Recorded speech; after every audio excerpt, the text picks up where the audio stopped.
Meus queridos amigos, minhas queridas amigas da Casa de Leôncio de Albuquerque, que Jesus nos guarde e nos mantenha em sua paz. Nossas palavras iniciais serão sempre gratidão e alegria. Gratidão aos benfeitores espirituais, gratidão pelo convite de passar esses minutos aqui com cada um de vocês e alegria por poder partilhar da doutrina espírita, poder partilhar do Evangelho de Jesus e poder abraçar a cada um de vocês. Estou seguindo o abraço da Magali, ainda que virtualmente. Sintam-se dentro da minha casa e eu também, nesse instante, adentro os lares de cada um de vocês, pretendendo que nossas palavras possam estar revestidas de carinho, de alegria, de paz e, sobretudo, com o amparo do alto. Em 1933, uma família judia que morava em Frankfurt, refiro-me a Otto, Judith, Margot e Anne Frank. Adolf Hitler vem ao poder, o partido nazista ganha as eleições e começa uma verdadeira perseguição às famílias judias. Otto, então, que não queria ver sua família perseguida por aquele que se intitulava o Führer e que queria programar a Alemanha para ser um verdadeiro Reich, que dominaria não só a Alemanha, mas toda a Europa, resolve-se mudar para as terras mais tranquilas da Holanda e vai morar junto com os seus na cidade de Amsterdã, na florida cidade de Amsterdã, onde suas filhas podem volver a ter uma vida normal, uma vida no colégio, uma vida junto de outras crianças, outras adolescentes. E assim se deu de 1933 até 1940, quando então já havia tido início a Segunda Grande Guerra e as tropas de Hitler invadiram a Polônia, invadiram os Países Baixos, chegando até Amsterdã. Quando se deu em 1942, Otto Frank recebe das autoridades locais uma missiva, uma carta, pedindo para que ele e seus familiares se entregassem às autoridades e pudessem tomar do próximo trem para partir rumo a um campo de concentração chamado Auschwitz. Mas ele, sabendo do destino seu e de seus familiares no campo de concentração, ele resolve fugir às autoridades locais.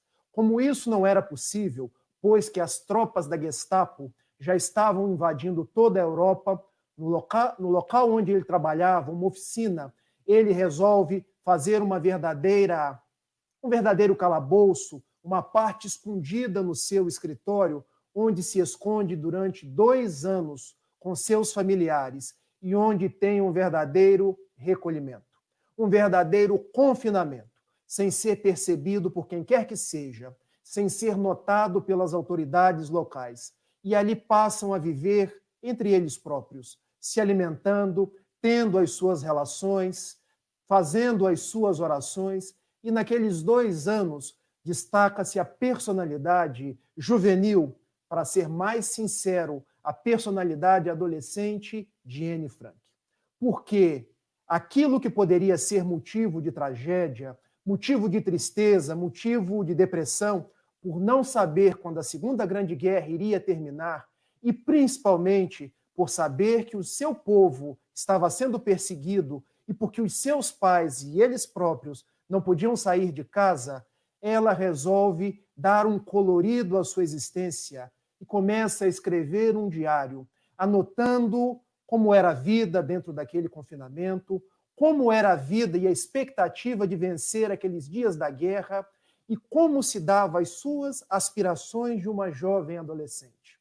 O diário a que me refiro é o Diário de Anne Frank, um dos livros mais vendidos em toda a história da humanidade. E o que destaca nesse diário é que, ao contrário de notícias ruins, de pessimismo e de coisas que pudessem falar das agruras da guerra, Anne Frank começa a escrever coisas positivas, deixar frases que enlevavam os seus familiares e que serviriam de esperança, serviriam de reflexões para aqueles que lessem seu diário após terminada a Segunda Grande Guerra. Eu destaco 2 frases do diário de Anne Frank para que nós possamos começar as nossas reflexões desta noite. E as frases são essas. Permitam-me ler as frases. Apesar de tudo, eu ainda creio na bondade humana. E a segunda frase é a seguinte: quem for feliz, torne também feliz os outros. Quem tem coragem e fé nunca perecerá na miséria. E agora eu faço a primeira pergunta a cada um de vocês.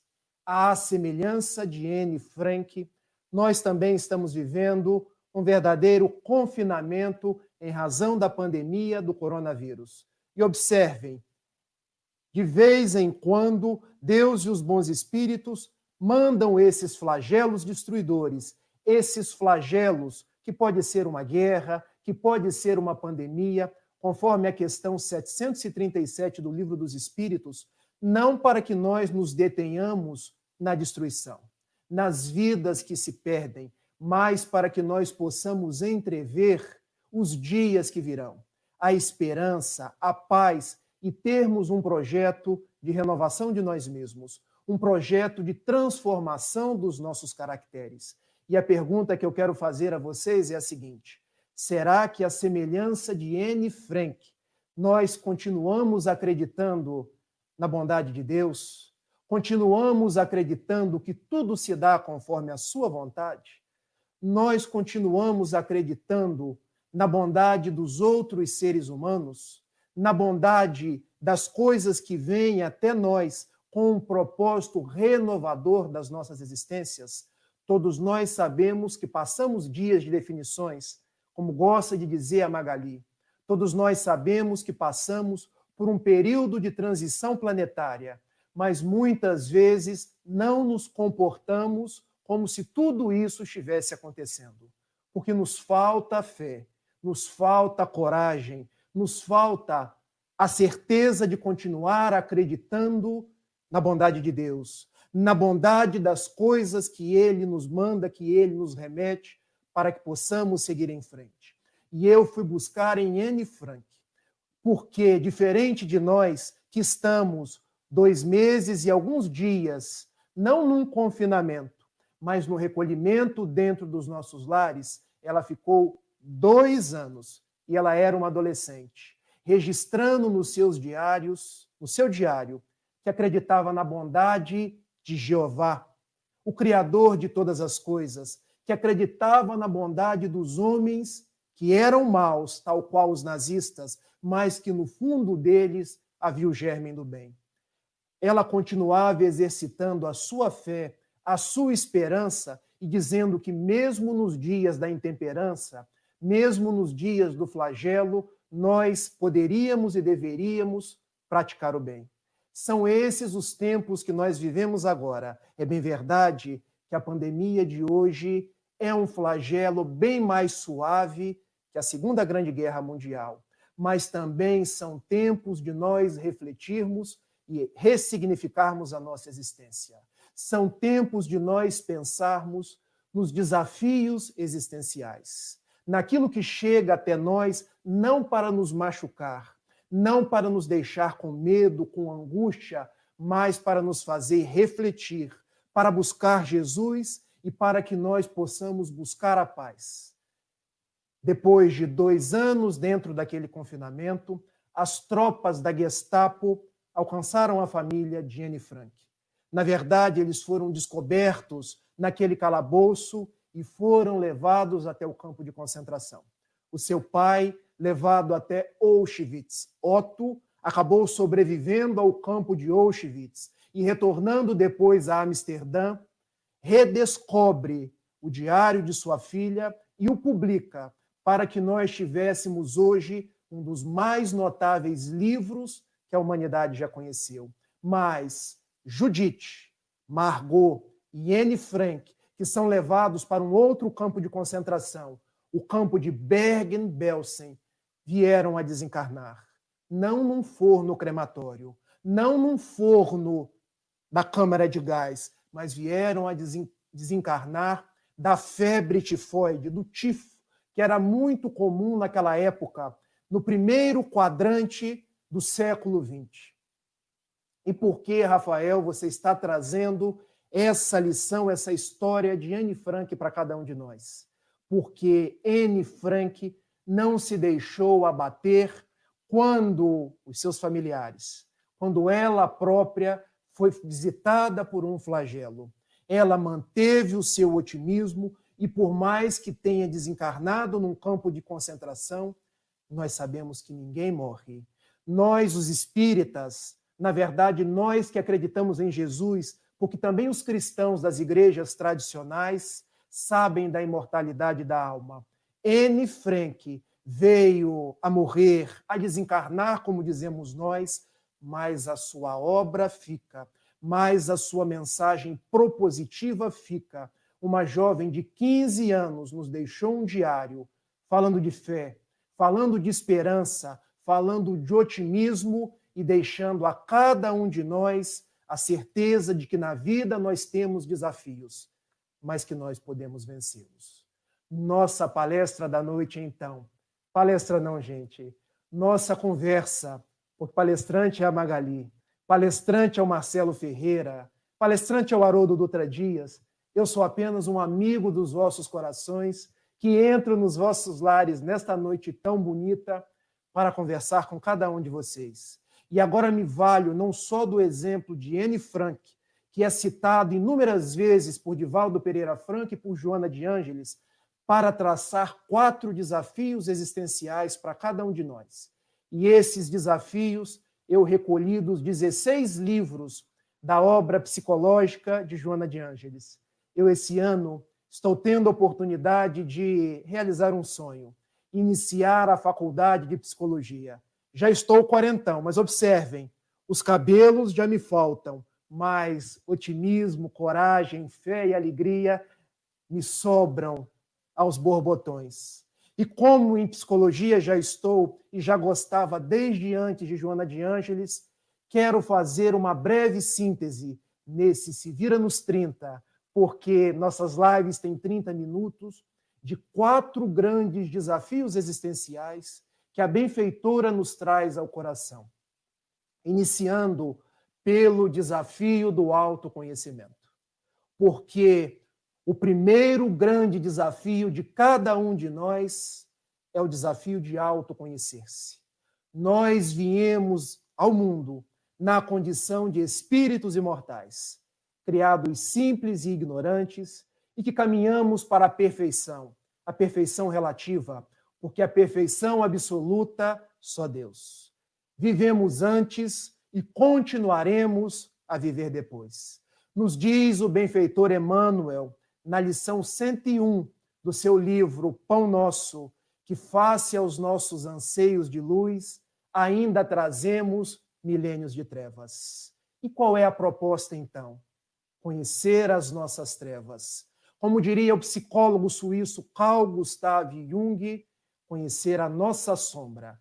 Conhecer o que existe dentro de cada um de nós, não para nos culpar, não para entrar num processo de remorso que paralisa, mas para, faceando as nossas dificuldades, podermos encetar e iniciar o nosso processo de autotransformação, o nosso processo de melhora.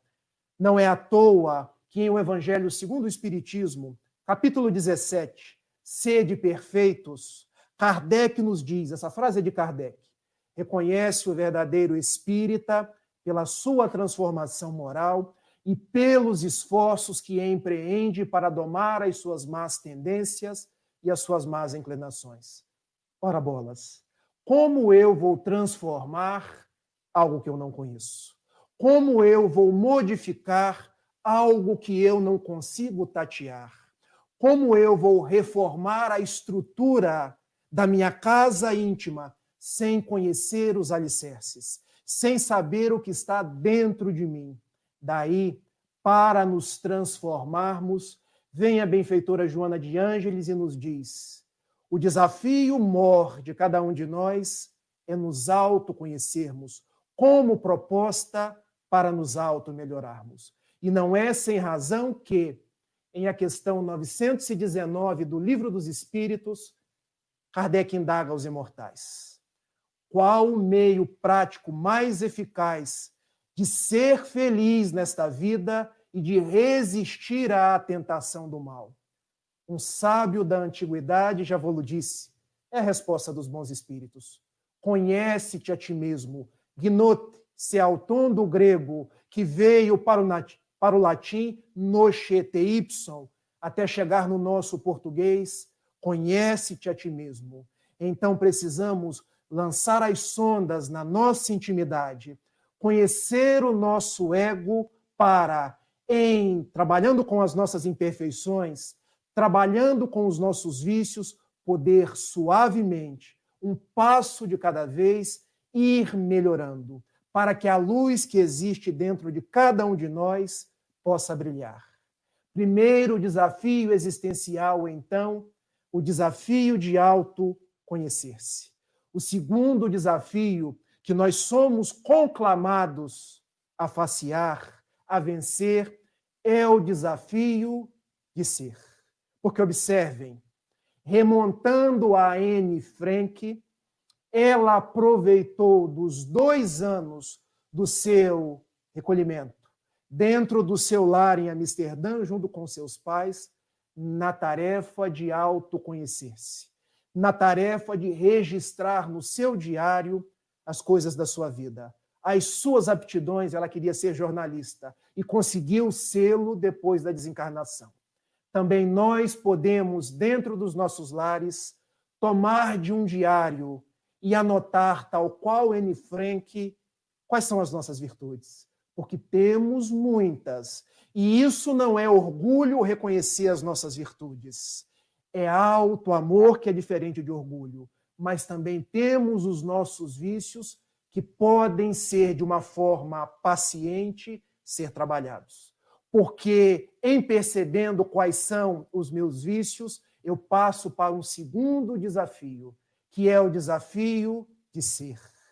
Ser conforme o Evangelho de Jesus. Ser conforme as leis morais, constante da 3ª parte do Livro dos Espíritos. Não ser conforme as outras pessoas querem que eu seja. Porque cada um traz para cada um de nós julgamentos conforme a sua subjetividade, mas que eu possa ser aquilo que eu tenho em essência, para que eu possa refletir dentro daquela metáfora do Gênesis, a alma que é criada à imagem e semelhança do seu Criador.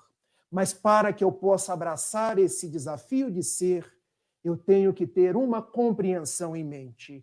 Eu não sou alguém que nasce quando eu dou o primeiro berro no meu nascimento e que vai até quando eu paro de respirar na minha morte orgânica. Eu sou um ser imortal.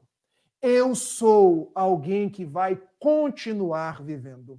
E quando assumimos esse desafio da imortalidade, o desafio de ser aquele que não vai morrer nunca, eu devo começar a agir tal qual. Ou seja, pensar como um imortal, falar como um imortal, agir como um imortal, relacionar-me com as outras pessoas tal qual um imortal. Onde você quer chegar, Rafael?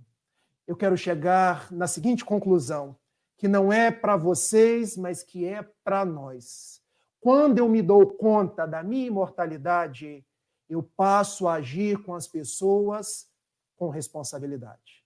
Porque tudo aquilo que eu faço, porque tudo aquilo que eu obro, porque a forma como eu me relaciono, eu sou responsável por elas. Se eu agrido alguém, isso vai voltar para mim. Se não retornar agora, retornará depois, numa vida futura, ou quando eu estiver preparado para colher o resultado da minha plantação. Porque se a semeadura é livre, a colheita é necessária. Quando eu vivo como um imortal, eu passo a ter responsabilidade por aquilo que eu falo. Porque aquilo que eu falo não se calará no momento da minha desencarnação. Eu tenho responsabilidade por aquilo. Então, se eu uso da fofoca, da calúnia, se eu uso da tribuna espírita para dizer coisas que estão em desacordo com o Evangelho de Jesus, um dia isso vai retornar para mim na forma da colheita ou da reação dos atos que eu plantei. Isso é aprender a viver como um imortal. Mas viver como um imortal no nosso grande desafio de ser é nós entendermos que quando ouvirmos falar das quase 30 mil mortes no Brasil em razão do coronavírus, dos variados e das variadas desencarnações pelo mundo, nós nos darmos conta que pessoas não morrem. Pessoas se separam momentaneamente de nós. Nós não perdemos ninguém. Em verdade, nós perdemos um celular. Nós perdemos uma caneta.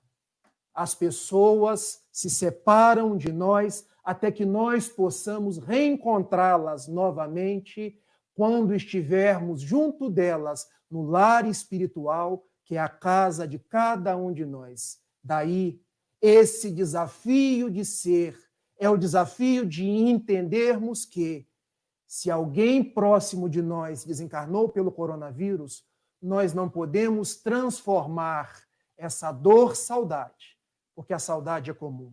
Nós sentimos saudade daqueles que se foram. Nós sentimos saudade dos amigos, dos familiares. Transformar essa dor em dor revolta, porque tudo está e continuará conforme a vontade de Deus. Todos nós nos reuniremos e a desencarnação, ela não cerra os laços de amor, mas ela expande os laços de amor, porque todos nós um dia estaremos na grande pátria dos espíritos imortais. Já falamos de 2 desafios. O desafio de autoconhecer-se, o desafio de ser, e passamos agora para o desafio de viver. E podem ter certeza que eu não vou cantar a música dos Titãs. É preciso saber viver. Porque se eu cantar aqui agora, tenho certeza de que os que estão na live não sobram nenhum, porque eu não tenho aptidão nenhuma com a cantoria, com a música. E também poderia Roberto Carlos e Erasmo Carlos, autores da música, sofrerem pontadas no seu perispírito por alguém que está cantando a canção de uma forma tão desafinada. Mas o nosso desafio de viver, conforme Joana de Ângeles, é o desafio de estar no mundo sem ser do mundo. É um desafio de nós mensurarmos o que tem valor para nós. E eu faço uma inflexão neste instante para que nós possamos meditar. Nas minhas 2 mãos aqui agora, me acompanhem. O que tem valor para mim? Aquilo que eu sou ou aquilo que eu tenho? Porque notem, o desafio de viver é quando eu estou no mundo e valorizo aquilo que eu sou, e não quando eu estou no mundo e valorizo aquilo que eu tenho. E por quê, Rafael? Porque o que eu tenho, carros, dinheiro na conta bancária, ações na bolsa de valores, bastou um vírus pequenininho, invisível aos olhos humanos, para que as bolsas caíssem, para que as maiores fortunas do mundo se dilapidassem, para que os países ricos começassem a rever suas projeções econômicas, para que o PIB mundial começasse a decair. E onde os bons espíritos querem chegar com isso? Querem que nós meditemos que o que realmente importa são os valores que ornamos na alma. São os valores que carregamos no espírito imortal. Observem a felicidade que nós temos em termos uns aos outros, em podermos nos abraçar, ainda que num ambiente virtual. Observem o valor que nós temos em sermos amigos, em sermos pessoas que angariam coisas, que angariam estudos e que fazem o bem às outras pessoas. Porque o resto tudo vai ficar quando soar o WhatsApp da morte. Conhecem o WhatsApp da morte? É aquele que soa sem ter dia nem ter hora. É quando chegou o WhatsApp e nós somos chamados a retornar ao plano espiritual. Nós recebemos 2 tickets. Um, nós sabemos a hora da encarnação, mas a hora de voltar nós não sabemos. E aqui eu não estou agourando ninguém.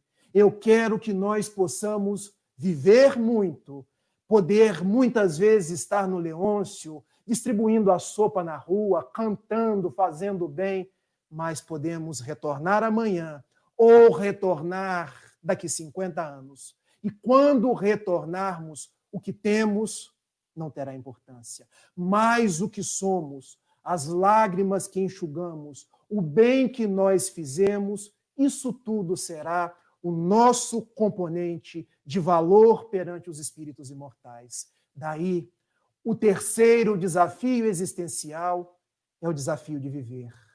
É preciso saber viver. Me lembro de uma história contada por Haroldo Dutra Dias, esse amigo juiz das Minas Gerais, que fala aos nossos corações com tanto carinho e com tanta intensidade. Ele contando de um dos homens mais ricos de Belo Horizonte, que tinha muitas coisas, mas não tinha o que era mais importante, valores na alma. Chegou com ímpetos suicidas na casa espírita que Haroldo e os confrades visitavam. E trazia a mente em frangalhos, trazia a alma carcomida e disse: eu vou me matar. Ajudem-me, por favor. E Haroldo ofereceu àquele homem todos os recursos da casa espírita.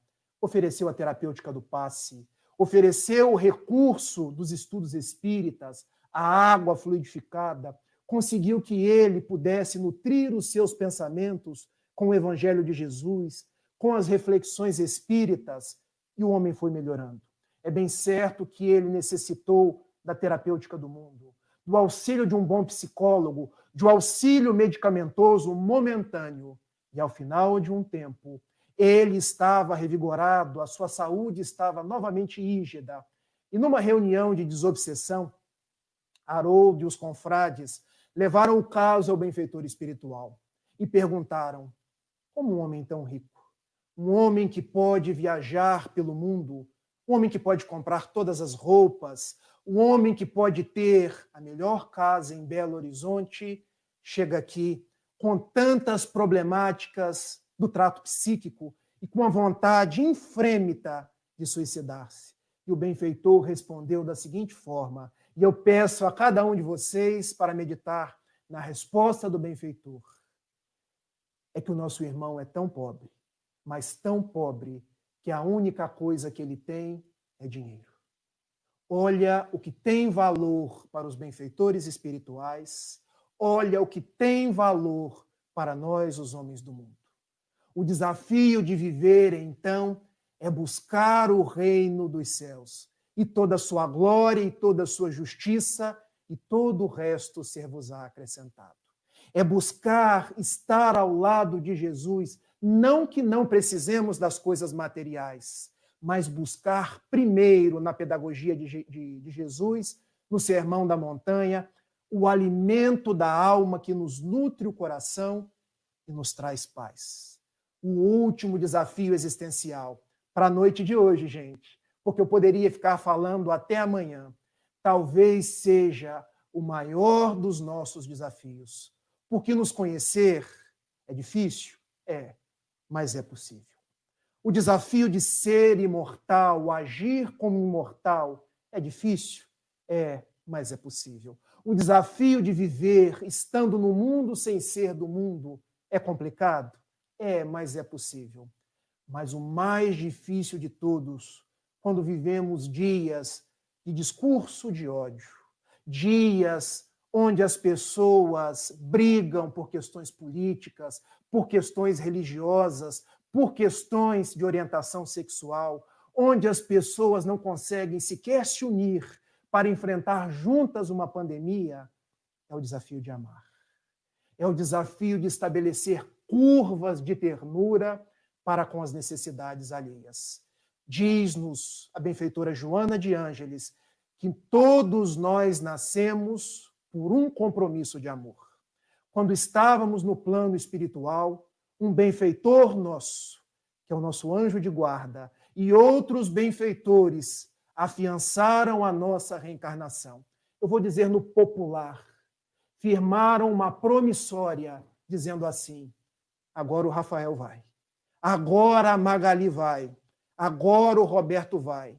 Mas ele assumiu com Jesus e com os benfeitores espirituais um compromisso de amor, um compromisso de renovação, um compromisso de, nos dias da pandemia, nos dias do flagelo, amar. E nós estamos no mundo para esse testemunho de amar sem perguntar até quando, amar sem esperar nada em troca, amar sem olhar cor da pele, sem olhar crença, sem olhar orientação sexual, sem olhar se a pessoa é comunista ou capitalista, sem olhar se a pessoa vai poder me oferecer algo em troca. Amar como Jesus nos disse em João capítulo 15, versículo 12. O meu mandamento é este, que vocês vos amem como eu vos tenho amado. Porque os meus discípulos, entre eles os espíritas, serão reconhecidos por muitos se amarem. Mas esses são dias difíceis, dias onde pessoas ainda são mortas pela cor de sua pele. E eu me lembro de um pastor batista norte-americano chamado Martin Luther King Jr., quando ele, numa frase formidável, estabeleceu esse nosso desafio de amar, dizendo: nós aprendemos a nadar como os peixes, desenvolvemos submarinos, nós aprendemos a voar como os pássaros, fizemos o avião, fizemos sondas que vão a Marte, mas ainda não aprendemos a amar os nossos irmãos. Talvez essa pandemia nos colocou dentro dos nossos lares para pensarmos neste desafio de amar, neste desafio de olhar para o outro, de sentir o outro e de procurar saber de Jesus, saber dos nossos benfeitores espirituais. Que queres que eu faça? Que queres que eu haja no mundo nesses 4 grandes compromissos, me conhecendo, sendo, vivendo e amando? Lembrando de Anne Frank, que viveu aqueles dias tumultuosos da Segunda Grande Guerra. Hoje, não são as baionetas que estão aí fora, não são os tanques de guerra, não há pessoas sendo mortas por armas, mas há pessoas desencarnando pelo vírus. Que nós possamos ser os vetores da paz, os vetores da concórdia, os vetores do Evangelho de Jesus. Anne Frank levou o seu Deus, o seu Jeová, os seus profetas aos pósteros da humanidade. E nós podemos levar Jesus, porque nós somos cartas vivas do seu amor, tal qual Alcione, no formoso livro Romance Renúncia, escrito pelas tintas de Emmanuel na psicografia de Francisco Cândido Xavier, o Evangelho de Jesus precisa ser lido, meditado, compreendido, sentido e, sobretudo, vivido. Se nós conseguirmos viver o Evangelho de Jesus, nós estaremos cumprindo o nosso desafio de amar. São, em breves linhas, aquilo que eu gostaria de deixar com vocês na noite de hoje. Agradecendo a Casa de Leôncio de Albuquerque, que é um porto seguro ao meu coração ainda atabalhoado. Agradecendo a Magali, agradecendo a Roberto, agradecendo a Carlinhos, agradecendo aos amigos não, irmãos que estão me ouvindo nesse instante. E terminando com a nossa oração, eu queria dizer do íntimo da minha alma a oração, mas eu vou até a Bahia, lembrando de Valdo Franco, 93 anos, sem parar no seu compromisso de amar, quando ele psicografou uma oração de Amélia Rodrigues, a poetisa baiana, que nos diz assim: meu Deus e meu Senhor, enquanto lá fora há a pandemia do coronavírus e nós dentro dos nossos lares, neste recolhimento forçado, eu quero te dizer que te ofereço o banquete do amor. Eu gostaria, Senhor, de ser a chuva generosa que caísse por sobre a terra porosa e reverdecesse o chão. Mas como eu não conseguirei, eu então te pedirei para ser um copo de água fria, matando a sede e a agonia de quem anda na escuridão. Eu gostaria, Senhor, de ser uma via-láctea de estrelas para tornar as noites da terra mais belas. Mas se eu não conseguir, eu te venho pedir para ser um pirilampo na noite escura, iluminando a amargura de quem anda na escuridão. Eu gostaria, Senhor, de ser um jardim de flores, de todas as cores, para embelezar a terra. Mas na dor que minha alma encerra, se eu não puder ser um jardim, deixa-me ser uma única rosa na fresta da montanha, colocando beleza no painel sobre a natureza. Eu gostaria de ser um trigal maduro, para repletar de pão a mesa da humanidade. Mas é demasiado para mim. Então eu lhe peço para ser um único grão, que caindo no chão me multiplique num milhão e me converta em pão para a sociedade. Eu gostaria de ser artista esteta, cantor, trovador, musicista ou orador, para falar da magia e da beleza da sua glória. Mas como nada sou, me falta o verbo, me falta a mestria, então eu lhe peço para ser apenas o companheiro da criatura deserdada, que segue caminhando na estrada da alucinação. E dando-lhe a mão de sustento, eu lhe possa dizer, sou teu irmão e irei contigo. Graças, Senhor, te dou porque nasci. Graças, Senhor, te dou porque creio em ti. Pelo teu amor, muito obrigado, Senhor. Pela vossa caridade e atenção, muito obrigado, meus amigos. Eu peço nesse instante que Jesus, Leôncio de Albuquerque, Bezerra de Menezes e equipe espiritual permaneçam com cada um de vocês e abençoem as vítimas do coronavírus. Abençoem os familiares das vítimas do coronavírus. Alberguem as nossas famílias em vibrações de saúde, de alegria e, sobretudo, de muita paz. Um grande beijo e um abraço cordato. Tchau.